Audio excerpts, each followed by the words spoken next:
ஓம் சாய்ராம். என் அன்பு குழந்தையே, கஷ்டம் வரும் சமயங்களில் நிலை குலைந்து போய் விடாதீர்கள்.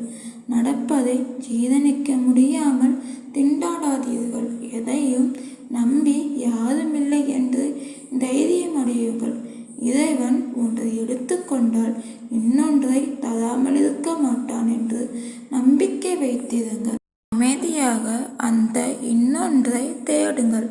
அந்த நேரங்களில் அமைதி இழக்காமல், நம்பிக்கை இழக்காமல் நீங்கள் அப்படி தேடுவீர்களானால் பெறுவது இலக்கு முன் இருந்த நிலையை காட்டிலும் உயர்வான நிலையாகவே இருக்கும். நீங்கள் செய்யும் நல்ல காரியங்களும் பிறரிடம் காட்டும் பரிவும் செலுத்தும் அன்பும் நல்லெண்ணமும் பல்கி பெருகி மீண்டும் உங்களிடமே திரும்பி வரும். அடுத்தவரை பற்றி நீங்கள் நினைக்கும் விதத்திற்கு நீங்களே காரணம். அதற்கு அவர் பொறுப்பல்ல என்பதை நினைவில் கொள்ளுங்கள். உங்கள் எண்ணங்கள் மறு உருவாக்கம் செய்யப்படுகின்றன.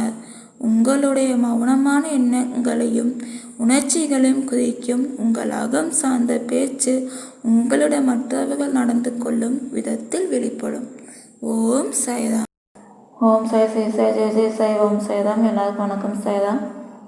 சாயப்பா சொன்னபடி எப்போதுமே எக்காரணத்து கொண்டும் கஷ்டம் வந்துச்சுன்னு சொல்லி நம்மளோட முயற்சியை ஸ்டாப் பண்ணாதீங்க. கண்டிப்பாக முயற்சி பண்ணிகிட்டே இருங்க. சாயப்பா ஏதாச்சும் ஒரு வழியில் நம்மளுக்கு ஹெல்ப் பண்ணிகிட்டே தான் இருக்காது. அதை முழுமையாக நம்புங்க. சாயப்பா நேரடியாக நம்மளுக்கு ஹெல்ப் பண்ணாட்டினாலுமே ஒவ்வொருத்தர் மூலியமே நம்மளுக்கு ஹெல்ப் பண்ணிகிட்டு தான் இருக்காங்க. சாயப்பாவுக்கு நன்றி சொல்லிகிட்டே இருங்க. ஒவ்வொன்றுமே நல்லதுக்கு தாங்கிறத முழுசாக நம்புங்க. சாயப்பா காரணம் இல்லாமல் எதுவுமே நடத்த மாட்டார். முழுசாக நம்புங்க. பொறுமையோடு இருங்க. சாயப்போட கையை பற்றிக்கிட்டே இருங்க. அவள் கையை விட்டுடாதீங்க. நம்பிக்கையோட பொறுமையோட காத்துட்டு இருங்க. நல்லதே நினைங்க, நல்லதே நடக்கும். ஓம் சாய்ராம்.